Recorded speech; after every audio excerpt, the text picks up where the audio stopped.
This is not a fact. This is just a possibility. We know Esau, Jacob, twin brothers born to Isaac and Rebekah. Esau comes out first. He was red. He was named Esau. Jacob, he grabbed his brother's heel when he was coming out. He was a schemer. And then later we know that after wrestling with God, his name was converted to Israel, meaning the one who struggles with God and prevails. So then from Jacob comes the 12 tribes of Israel, God's chosen people. From Esau comes Edom, which literally means red, and that's important to notate. So Esau despised his birthright. He sold it out for a bowl of soup to Jacob, and then God said in Malachi 1:3 and then Romans 9:13, Jacob I have loved, but Esau I have hated. And this is where things go deeper, I would say, because in Jacob's day, there was no Torah yet, right? There was just oral tradition, the teachings of what they believed in, and direct communication with God. The Torah, the written law, in 1446 BC, Moses on Mount Sinai received it. So then you fast forward from there, the Edomites, descendants of Esau, migrated and spread, but by the time the Second Temple period came, the Edomites had basically been forcibly converted to Judaism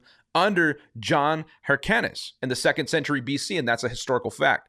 So the Edomites were now in the fold, but were they ever truly Israel? Now, this is the era where the Pharisees and Sadducees rose to power, who added layers to the Torah, right, forming the oral law, or what became known as the Talmud, Jerusalem Talmud, or the Babylonian. And then later in the medieval era, we get the Kabbalah, Jewish mysticism, if you will. So none of this was part of Moses' Torah that he received. Could it be that these added layers, this infiltration came from the Edomites, this oral law, this mysticism, this tradition of the elders, being the very thing that Jesus warned about? Think about what he called the Pharisees and Sadducees. He called them whitewashed tombs. He called them a brood of vipers. He said, you are of your father, the devil. He spoke about this in John 8:44. So he didn't just expose outsiders. He was confronting corruption from within. So here's the question. If Esau's descendants, the Edomites, were merged into Judah's bloodline and religious system, if they were brought in by their own beliefs, motives, interpretations, if you want to say, could it be that what we call Judaism today is a blend of something pure, but also something corrupted? Could it be that Revelation 2:9 and 3:9, when it speaks directly to this, that says, those who say they are the house of the Jews, but are not, but are the synagogue of Satan? And then when Israel was reborn in 1948,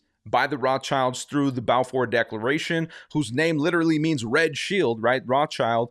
And Edom means red. Could it be that these were direct descendants of Esau? Could it have been that Esau was reclaiming a false inheritance that was sold for a bowl of soup earlier? So Esau was red. The Rothschilds are red. And the system they helped create, it doesn't resemble the Torah of Moses, right? It looks more like the traditions of men, or even worse. And so this isn't hate. This is just a theory. It's not fact, but it's a question, I think, of truth and identity. Could what began as a spiritual war in the womb still be playing out in religion, government, and prophecy today?